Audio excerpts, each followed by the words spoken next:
Good luck.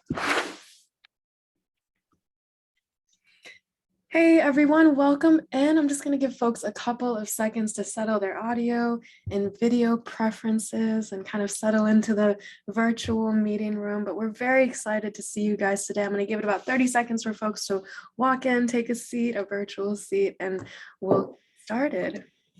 But for those of you guys who have not joined us, we are using Zoom. We're using Zoom webinar, which means that by default, your mics and your cameras are going to be turned off so that we're not risking interruption of the presenter, but we do want you guys to engage with us and ask you questions. So please check out the bottom of your screen if you haven't used Zoom before.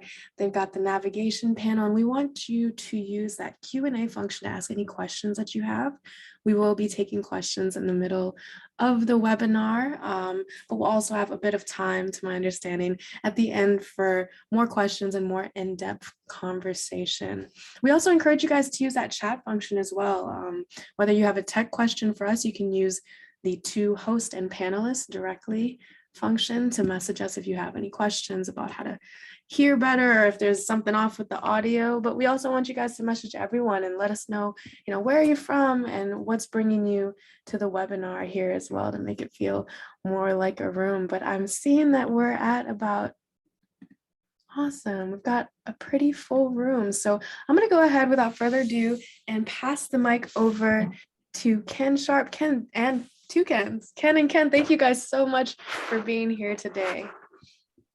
All righty, my name is Ken Sharp, and I'm a senior consultant with AACRAO. And for those of you who are interested in this topic, the PDP, I'm going to put in a couple of plugs before I introduce our host. And the first is that we're in the process of getting ready to launch our communities of practice and communities of interest for PDP here shortly.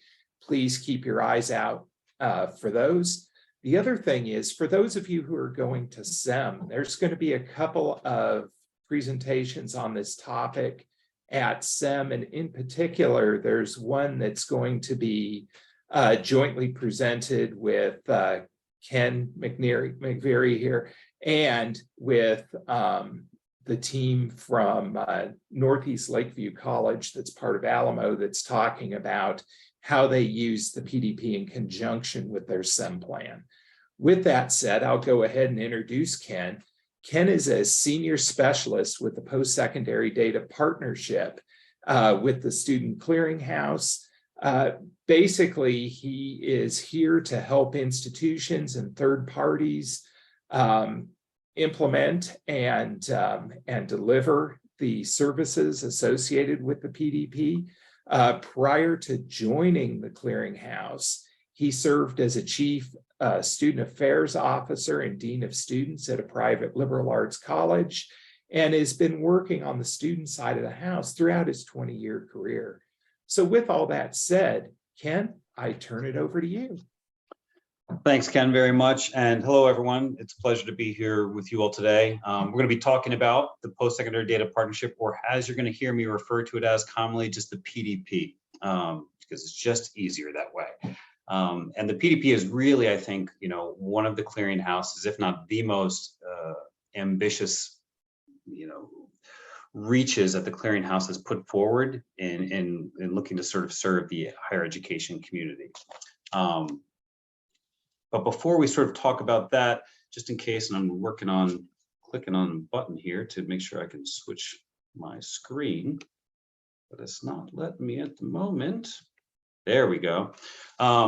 So before I sort of talk about the PDP, just want to make sure that the table's sort of set and everyone sort of understands the role the National Student Clearinghouse plays in the greater education landscape. Really our mission has been to serve the entire education and workforce community all the way from, K through 20 and beyond, with really reliable data and services that hopefully also provide really valuable insights. Many of you all in the AACRAO community, especially registrars and enrollment managers, are very well familiar with NSC, most likely because of the enrollment reporting and degree verification services that are sort of the staple of what we offer. but also to many of you all most likely use some version of Student Tracker, whether that's our base platform or more premium service, which help you drill down into like individual, students and where they are going and matriculating towards, whether it's, whether they don't come to your institution or after they leave your institution and so forth.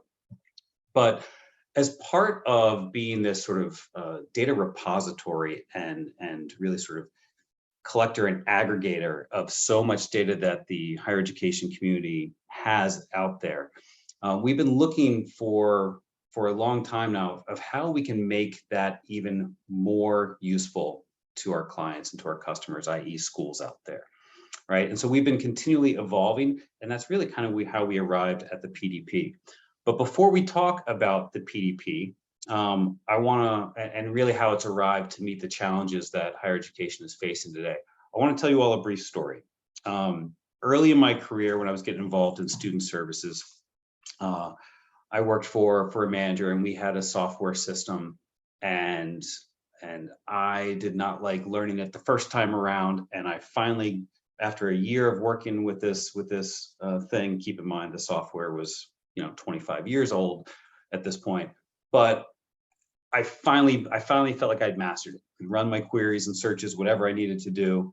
And then the next year we sort of came back, we were doing a sort of training to kick off the year. And lo and behold, we had decided to switch service providers. And we were doing a training, and I was very frustrated because I didn't want to be learning something new. And I just figured out what I was working on and had that down. And it was pretty evident to my boss at the time that I wasn't too happy about it. And perhaps my demeanor might have even been communicated to others in that room at my young, impetuous age. And at lunchtime, he took me aside, gave me a chance to vent a little bit. And he said, okay, Ken, as you walk through this life, no matter what career or job you have, whatever role you have with people in your lives, that you're interacting with, as you walk through this world, do you want to be at the front end of the slinky, the middle of the slinky, or the back end of the slinky?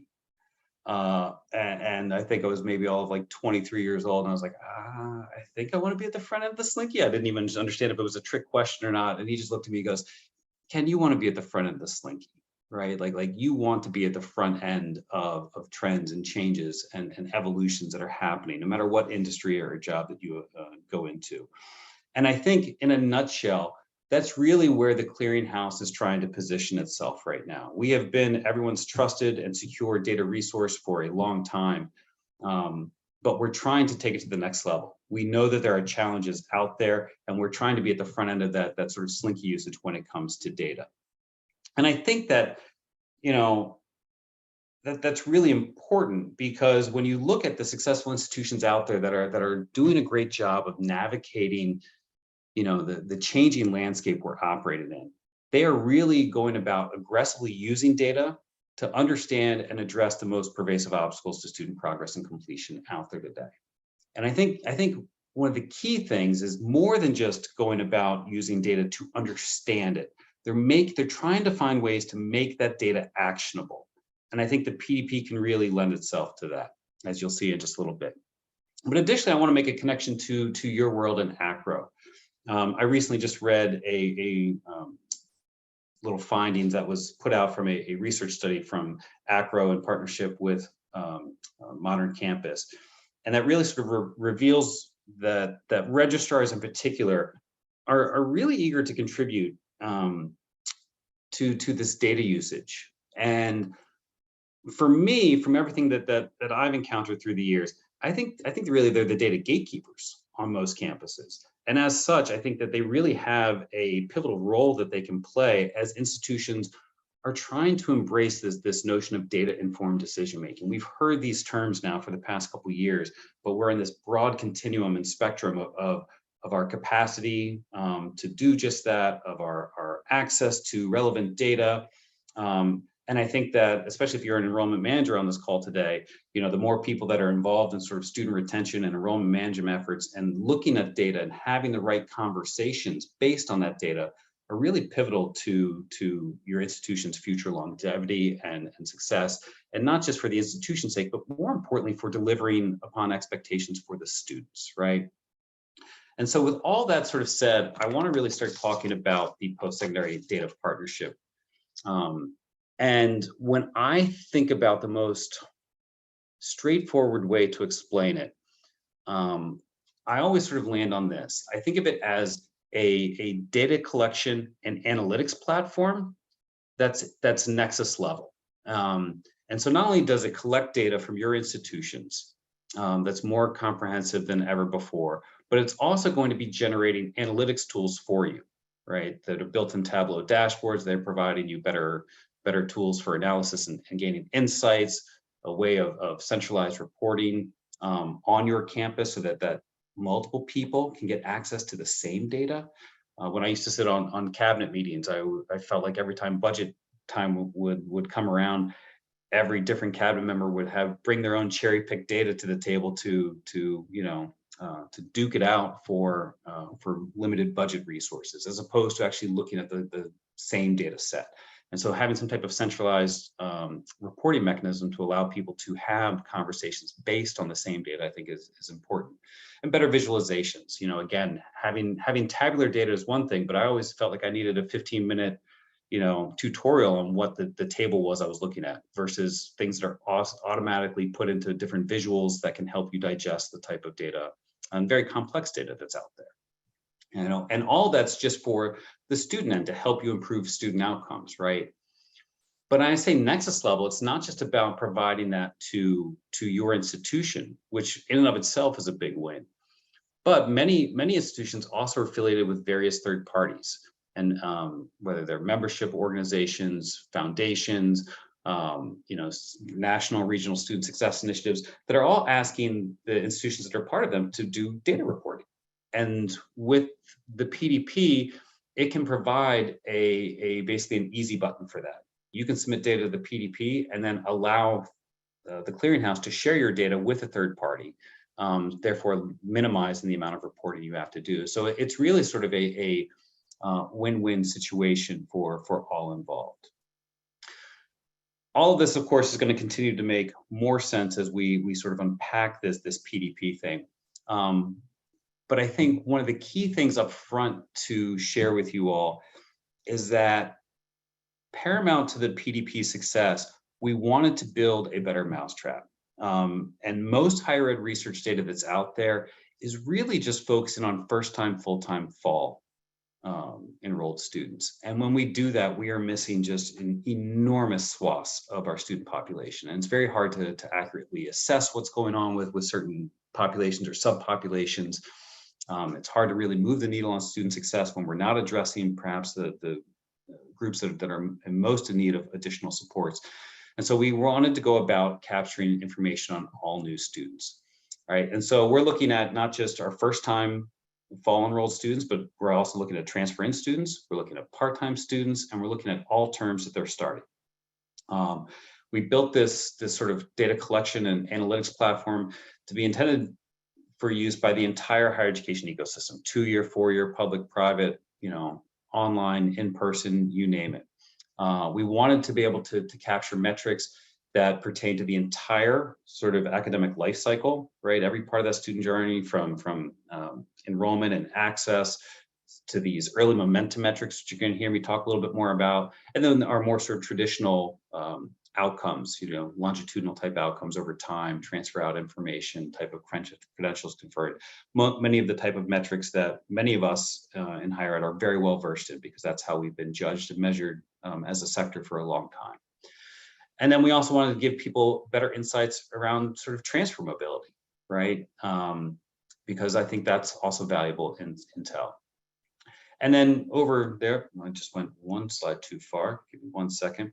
We also wanted to provide a balanced set of metrics, not just the traditional lagging indicators, right? These lagging indicators of outcomes at different intervals, right? It's really hard to move the needle on student success after the fact when we're dealing with data that's historical in nature, that's 1 year or 2 years old, to identify trend lines. Now, the trend lines are still very important and informative, but we as institutions, can't can't nimbly edit our student success strategies, to improve student success when those students are no longer enrolled here, right? What can we do with information that's more timely? And so we wanted to balance that with these leading indicators, these key performance metrics around how students are faring in their first academic year. So we'll talk a little bit more about that. And to give you a little bit of a backstory, a lot of this work was built off of findings that IHEP produced about 5 or 6 years ago now. They developed this new metrics framework around student success after they took a decade's worth of data and research from the entire higher education world. And what they found is that, really paying attention to things like access, progress, and completion were pivotal. But even more pivotal than that was also the characteristics that you could break them down by. Right, so you see across the bottom here different student characteristics and thinking about different institutional characteristics. Those types of things matter in an intersectional way. We also recently added some information around cost, and we have some long-term plans to add in labor market outcomes as well, which we'll talk about. And so the PDP, like I said, really just aligns with that student success metric framework. And this, as great as the IHEP framework was, really there wasn't any way to operationalize or make it actionable. And so the clearinghouse was approached and folks asked us in the higher education space, hey, would you all be willing to build out a analytics platform that could make this a reality? Obviously that was about 4 or 5 years ago now. We said yes. We built this out quietly over the span of about 2.5 years with a group of pilot schools, about 200 institutions. And right before the pandemic, that's when we sort of took this to market and started sharing this with the greater higher education space. And so, the PDP's key performance metrics really balance this leading and lagging indicators. And these are the types of things that are going to be available via dashboards. And you're going to see more about this in a minute. And how we see ourselves at the clearinghouse, we see the PDP as being this vast data repository, which also taps into other data that we're already sitting on. And individual institutions, or we've got about 20 different state systems that are also a party to the PDP at this point, with about 600 individual institutions signed up. So we've seen a fair bit of growth in the past 2 years. And not only can they submit data and it be beneficial to them in the dashboards they get, but then they can also, again, ask the clearinghouse to grant access if they're a member of Achieving the Dream or a National Student Success Initiative like Complete College America, right? Or any number of other entities that are our partners. And in that, they not only help, get help with access to a tool to help them measure their own effectiveness, but in many cases, it helps create efficiencies for them as well. The swirl of logos you sort of see on our screen right now are the who's who in the zoo of our current partners. A lot of them have very different things they're trying to research and understand and advocate for. Sometimes it's about taking more collective learnings and then publishing on that, reinvesting that into best practices to their user groups, and so forth. And so a lot of people see the benefit to getting this type of data in this type of uniform way with a common set of definitions, and so forth. And so if you happen to be affiliated with any of them and have questions about their sort of role or involvement, I'm happy to talk about that later. So with the stage sort of set, I want to talk to you briefly about how the PDP works, and then what sort of tools, analytics tools are available, and then we'll walk into a demo of the actual PDP dashboards themselves, right? So in order for a school to join the PDP, I talked about some of the baseline services that really about 98% of schools nationally all participate in: degree verification and enrollment reporting.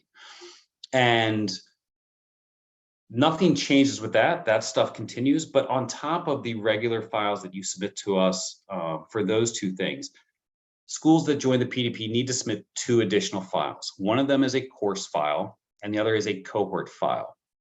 And so, and the first time the schools join, we strongly suggest that they are submitting 3 to 5 years worth of historic data. That way, when you open up the analytics tools in the dashboards, you'll at least be able to identify trend lines, right?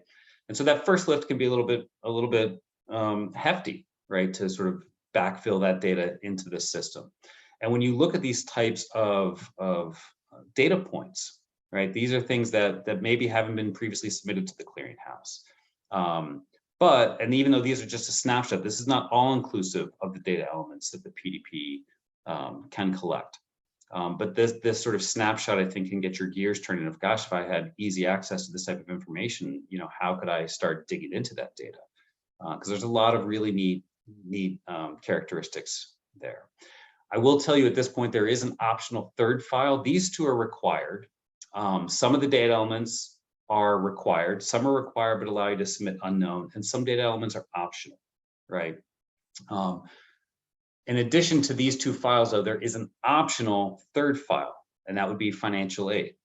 And if you choose to submit financial aid, there's one additional dashboard that's generated around that topic, which helps institutions explore unmet need for various populations and subpopulations they work with.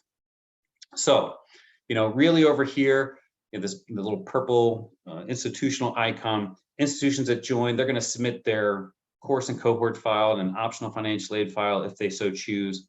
That then, when that comes into the clearinghouse, we then mix that with the degree verification and enrollment verification files that you all are already submitting to us. We use that for data verification. Also, we're pulling some data from your enrollment verification, for example, so that you don't have to add additional data elements to the PDP.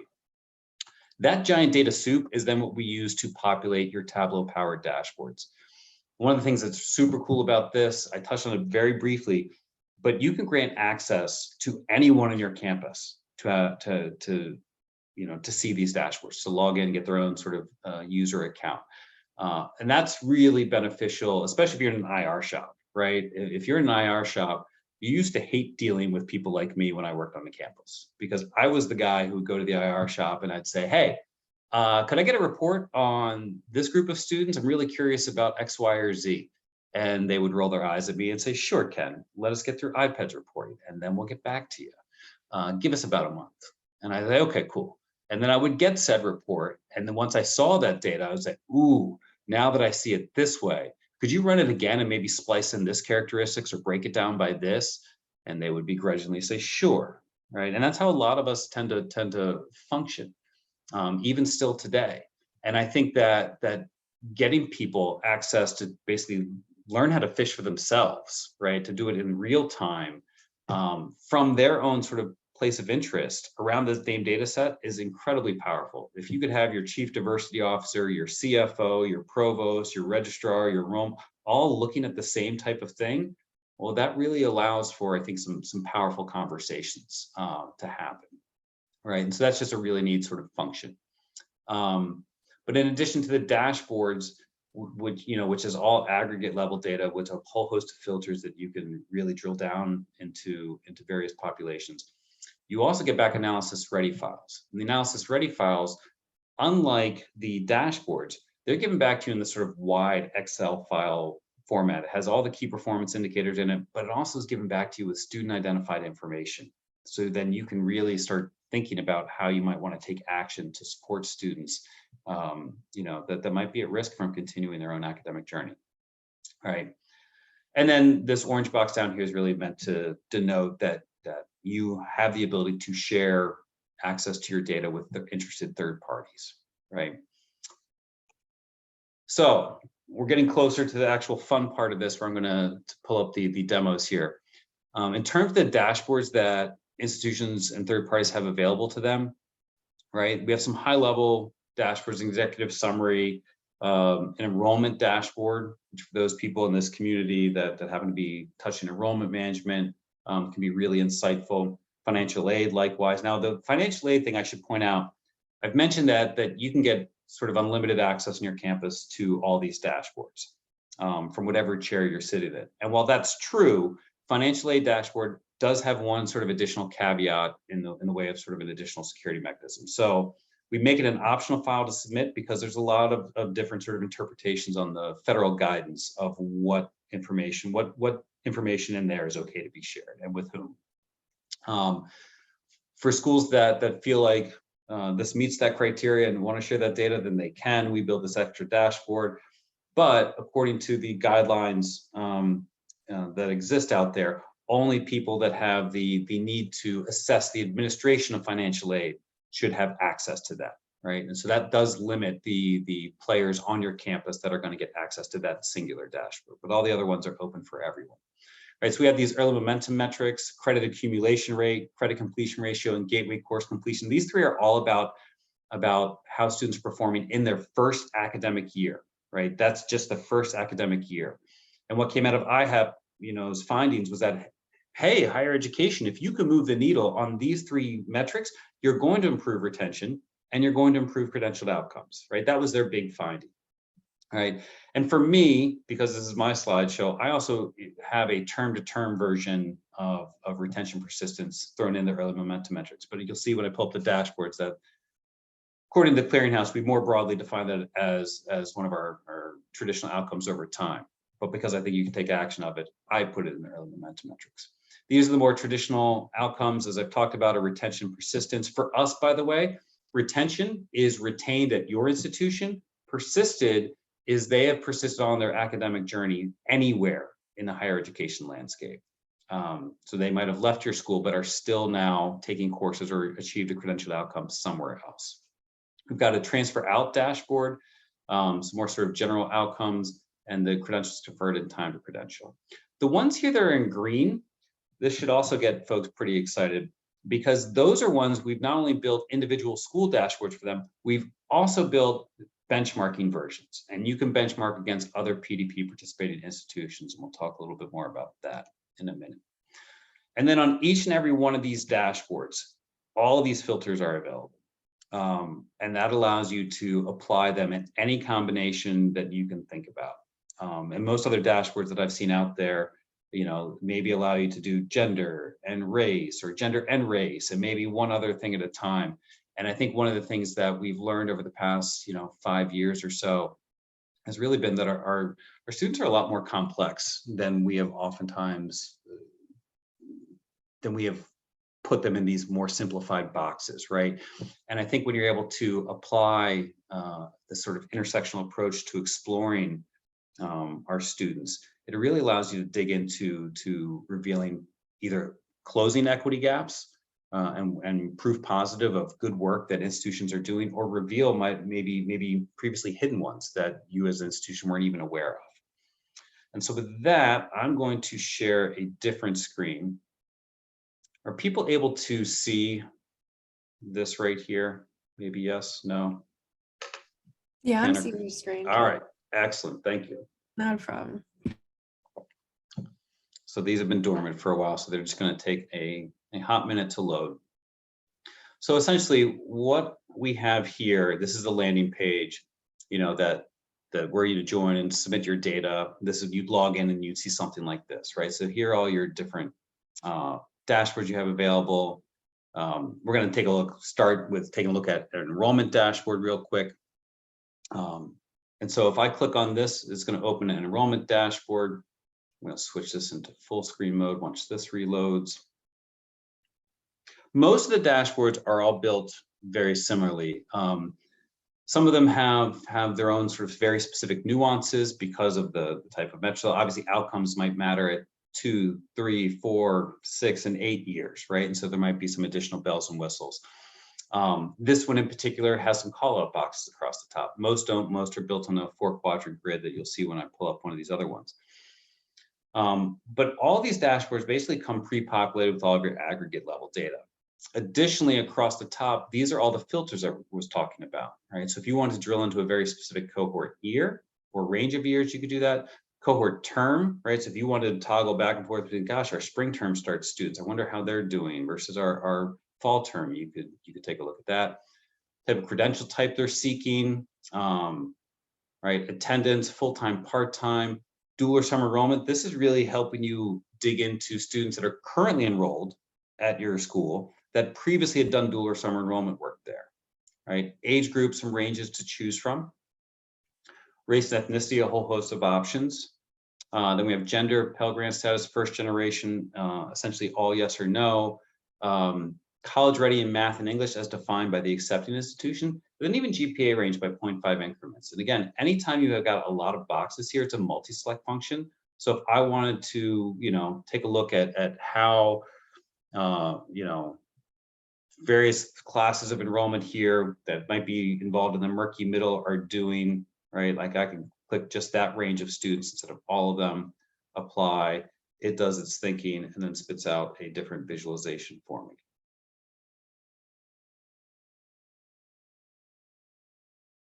After it gets over being dormant for quite some time, right?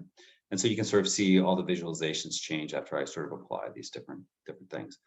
And then on every dashboard also, there is a drop-down menu, right, which says dimensions. They're all the same things as a filter. The difference is in how they affect the visualizations, i.e. they're going to disaggregate this, right? So let's say, for example, I wanted to take a look at this by enrollment type, right, and take a look at our first time transfer in, right? We could do that. And again, because this is looking at all data, right, for all students that began in that year, spring term, part-time, full-time, and I wanted to do more apples to apples, I could go up here and say, you know what, I just want to look at our fall term starts, right? So I could do something like this. I'm looking at the fall term starts and scroll down here. Let me scroll down so you guys can see this, right? If I was an enrollment manager or someone on campus looking at this, it was great. Look at our first time enrollment. Like we've been improving year over year. Past 3, 4, 5 years now. The transfer students seem to be, somewhat flat, over that span. But let's say I wanted to, start disaggregating this a little bit further.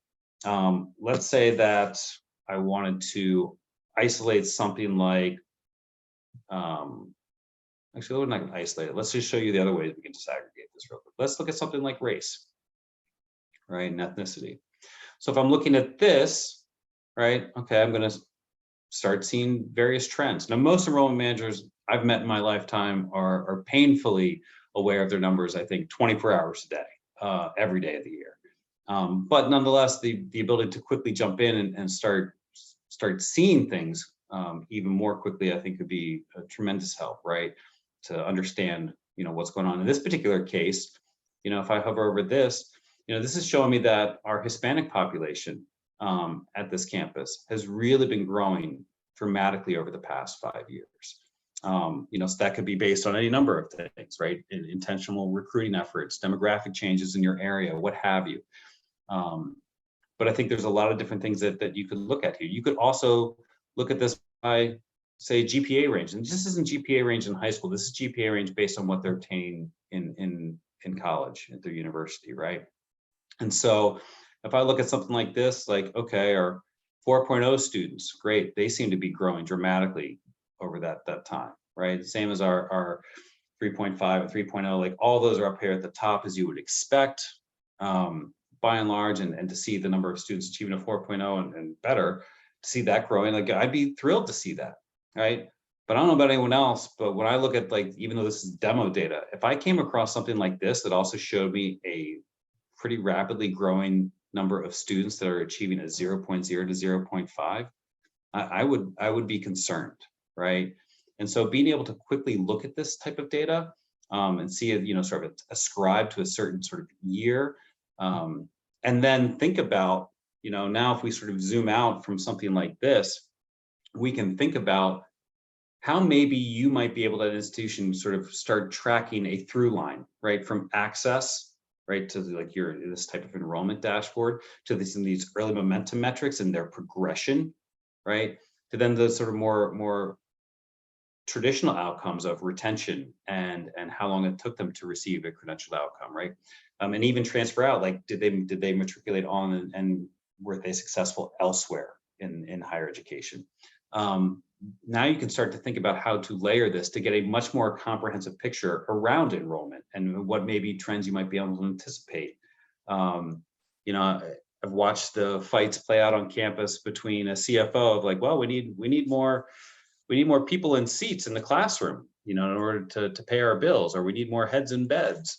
But what if it wasn't just viewed as that simplistically? What if you were able to actually think about which populations to target with which additional supports to keep them enrolled and persisting along their academic journey with you, right? Like now all of a sudden we're able to start solving some of those challenges that are out there, right? So I could then, let's say I wanted to understand, for example, like this group of students that are maybe getting a 0.0 to 0.5. Think about it, I could go up here now and I could isolate just that group of students, right? This has been a growing group of students over recent years. We're going to take just the blue line here in a second.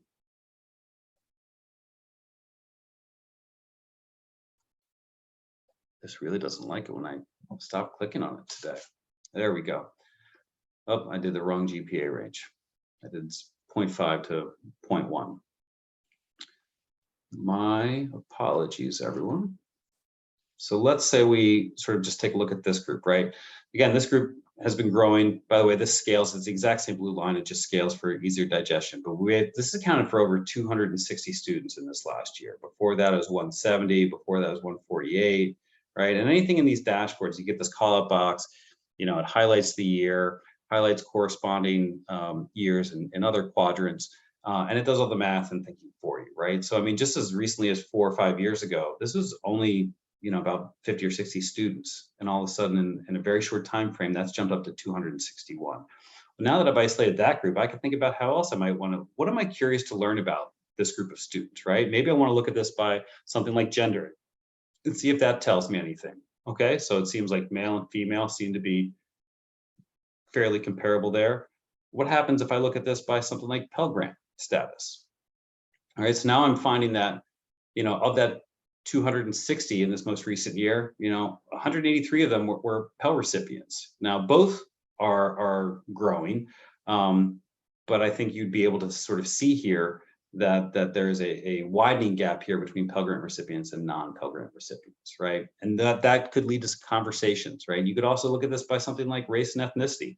And one of these that maybe has a lot more options and you want to clean up, again, if you know your demographics on your campus, you know, like I know in this demo data set that the 3 most populous groups are Black, Hispanic, and white. I can clear out some of the additional groups. And in a hot second here, this is going to reveal just those 3 that were essentially first-time students that were achieving a 0.0 to 0.5.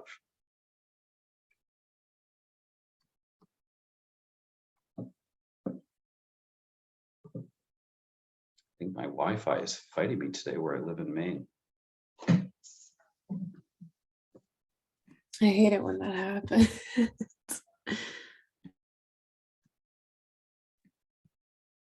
In the interim, though, while we're doing the wait for a second, I do have a question coming in from Leslie, and she's asking, does the National Student Clearinghouse work with PhD students working on their doctoral dissertations whose dissertation topics are specifically related to the collection of student data? And if yes, is there a primary contact that can be provided? We probably get this question at least once a week, if not once a day.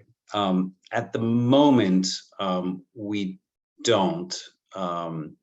I think we do have some long-term plans in place to kind of create a public data set, which allows researchers from any vein that they might be coming at it to get access to that. But my guess is that's about a year away. So yeah, that's where that one lands, but that's a great question. So one of the things you sort of see here as I broke down that roughly 260 some students, you know, okay, so remember we were seeing that growth in Hispanic student population. All right, well, this one now is sort of being reflected in a growth of the number of students that are achieving a 0.0 to 0.5. You know, if I still had my administrator hat on, I'd be asking myself, you know, are we, you know, set up to best support changing demographics on our campus? And what additional supports might we need to understand about these populations and subpopulations of them? And how can we better design student success strategies for them, right? And so those are you know, real life use cases that you could drill into this type of data. And I might be interested in diving into something like one of these early momentum measures like credit completion ratio. And this is one of the more standard or traditional views of the dashboards.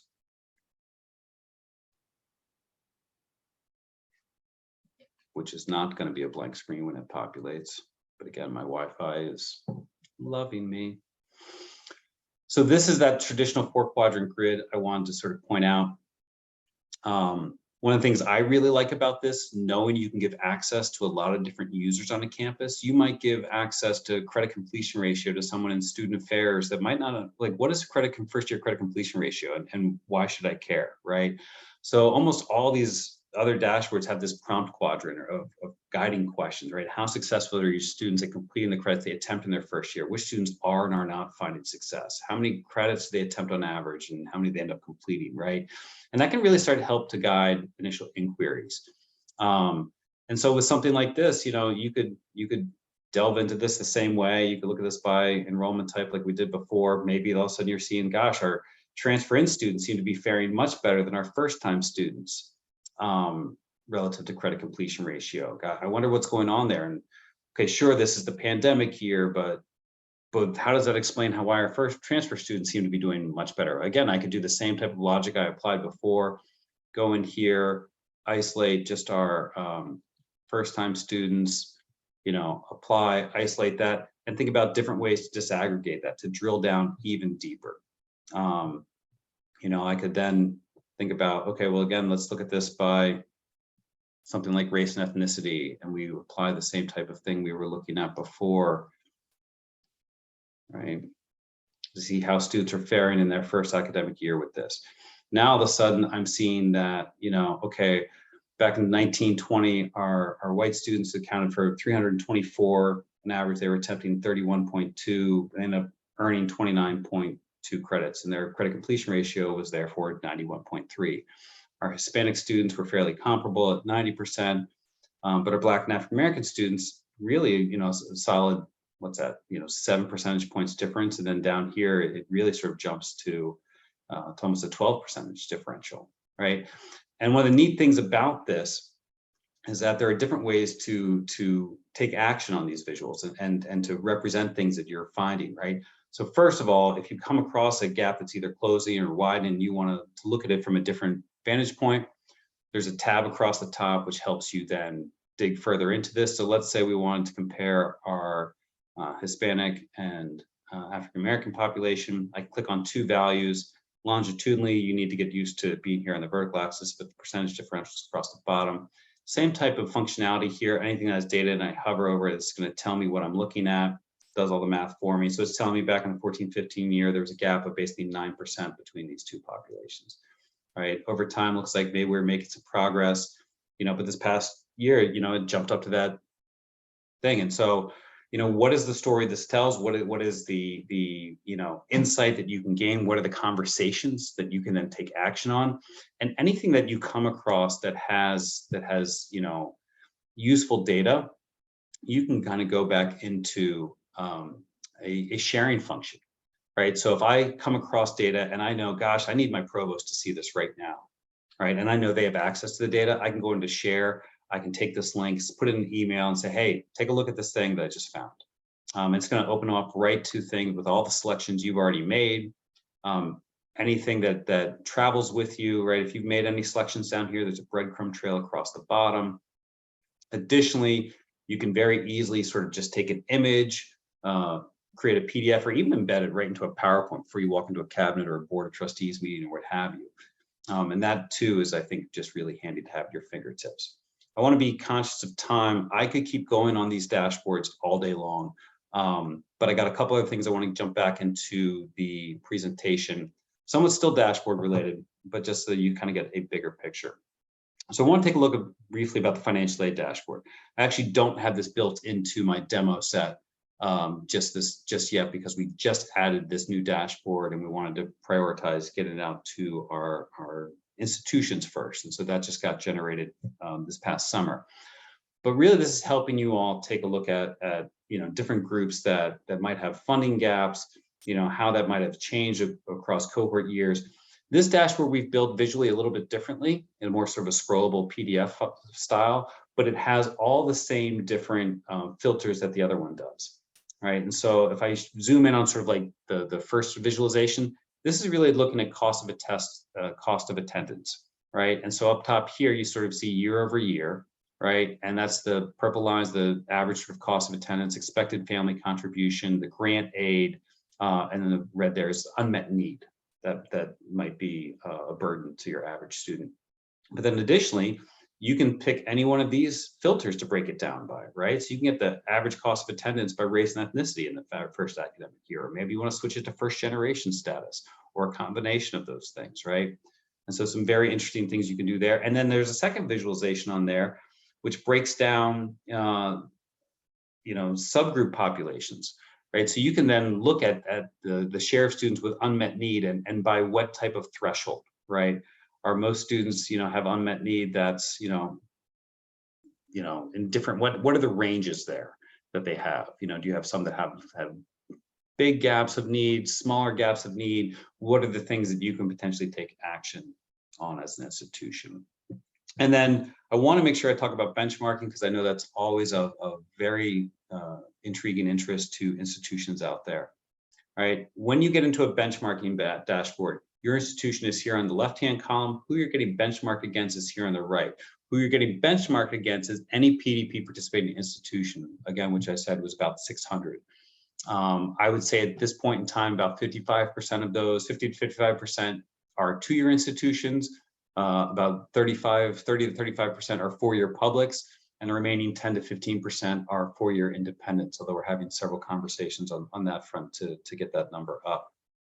And then you can compare the orange line, the thicker orange line is meant to be indicative of a composite view of who you're getting compared against, and the blue line is always sort of your institution, right? And so I picked retention persistence in this screen grab here, but you might not be interested in selecting, if I'm a two-year school, I may not want to compare myself against a four-year institution, right? And so there's a lot of different additional filters. You still have all the same things. So if you want to benchmark Hispanic, non-traditional age, females, right, that are first gen, you can make all the selections, but then additionally, you can compare by state, by various Carnegie classifications. You can have HBCU, Hispanic serving, tribal. We're currently working on adding some additional filters, including locale. Locale would be defined as urban, suburban, rural. We're working on adding selectivity of that institution from an admission standpoint, and then Pell percentage allotted as well. Some of those have subcategories. So by state, you can drill down into a very specific state, or even multi-select all the states, in your region. And then you can always toggle between 2-year, 4-year, public and private. And based on how you narrow your focus, it'll limit your number of schools. Anything that's a smaller sample size than 5, that information is going to be suppressed and you wouldn't see anything. And that's part of our obligation to kind of keep your data secure. So it is sort of always a composite view, but you can click on the actual 5 schools, and in the real dashboards, you would get a drop-down list with at least the names of the schools included. If that was 17 schools, you'd see the name of all 17 schools you're getting benchmarked against. And that allows you to kind of go back to the well and retool your comparisons. So there's several ongoing enhancements. We call this Postsecondary Data Partnership because we very much view it as a partnership. It doesn't work unless it's serving our institutional partners' needs. And so we constantly are doing advisory councils and getting feedback from our users. Some of those things that have come back are, hey, we're expected to make some of our data public, whether it's our accreditors or we just are extremely committed to data transparency. And we believe the College Transparency Act is going to be a reality someday, and we want to get ahead of that. So we created some streamlined versions of our dashboards, which you can opt into. It's a completely opt-in feature, but you can make some of these dashboards publicly available for the world to see. They don't have every single filter, but they do have a lot, and you can find that on our homepage. We're also about to add later this year programs of study. I don't want you to misconstrue this in terms of majors and things like that. We can't have an exhaustible list, but we're going to add one more filter to the dashboards.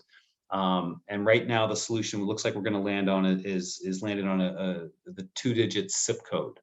So you'd be able to really dive into that aspect. You should be able to drill down even further in the analysis ready file on that, but in the dashboards, it looks like we're going to land on a 2-digit option. And then we're about 1.5 to 2 years out from tying in labor market outcomes into this data set as well, which is also going to be exceedingly exciting. And then last couple things to sort of talk about. Well, we spent the vast amount of time talking about the dashboards. we do provide back these analysis ready files. They're built on 1 row per student, again, with PI information built back into them for you. They have all the same derived metrics that dashboards have. But if you saw some type of student group, let's say you're a school that has a very large student athlete population, and you're curious about what that looks like relative to credit completion ratio, right? Or you're looking to want to see what, how they do with retention and persistence. You can match that up into this stuff, into these analysis ready files to do your own queries.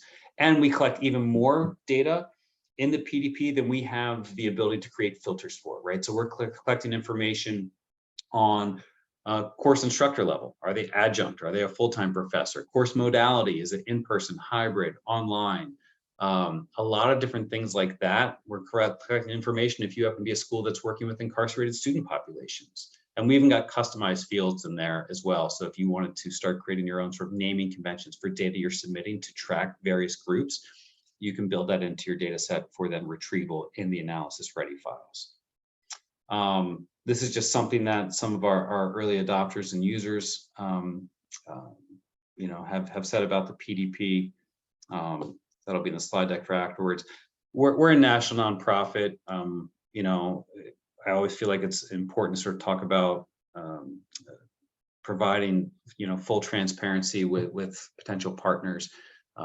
The vast majority of our services are free, but occasionally, even as a nonprofit, we build something that's so robust. We need to make sure that we're able to sort of keep our own lights on. So we created a tiered pricing system based on your full-time enrollment equivalency. We want to make sure we weren't being punitive for schools that have a large part-time population, right? And that's an annual cost. That's all inclusive. There's no signing off on your first and second born with us, and you can add and drop the services at your leisure. You're not signing on for 10 years or what have you. So with that, as you notice, I was talking very fast at the end there. I want to make sure that we leave some time for questions. What came up while I was running through all of that for folks? Awesome. Yeah, I'm happy to pull up that Q&A real quick. And guys, this is the great time again to navigate over to that Q&A section and ask any questions that you may have, letting all the information we just got digest a bit. But one that came up was from Obi. I want to make sure I pronounced that right. And they're asking, does the National Clearinghouse /PDP support Canadian institutions? Ooh, we were close. The short answer is no. No, we had a conversation within the past year and a half, but unfortunately that did not fully materialize. And so for right now, the answer is no, I'm afraid. Thank you. And actually right now we don't have any other questions, but again, actually, I'm sorry, Jill. I'm just seeing that you raised your hand. Let me unmute you real quick. And Chris, I see your hand as well, so I'll click on you in just a second here. But Jill, whenever you're ready, you can come off mute and ask your question. Thanks for engaging. I have more of a comment than a question. We seem to, first of all, I think we run into huge problems by uploading 5 years of data, getting it through the first data checks for our formatting. And now we're working on actually looking at our data that that went through the first tier of checks. And we have found that it looks like our files are going to have to all be resubmitted because of various things that we, I guess, really didn't realize was in our data. So this has been a real eye-opener for us. But are other institutions commenting on the same thing, the same issues?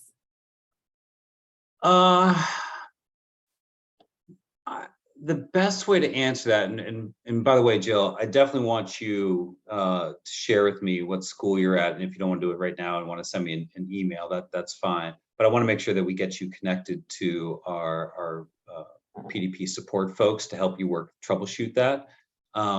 They've been really good, I have to say. Oh, good. It's common enough. But what I've found is it's not necessarily, it's more indicative of where we are as we are as a community evolving into this information age. Some of it has been a matter of like the lift of historic data. Some of it has been schools unearthing essentially unclean data, things that are messy based on customizations they put in their student information systems. Some of it's been a matter of timing and capacity, and so it is sort of a shared work in progress. I will tell you that from our early adopters, and we're currently in the process of shifting our support model to be a little bit more proactive.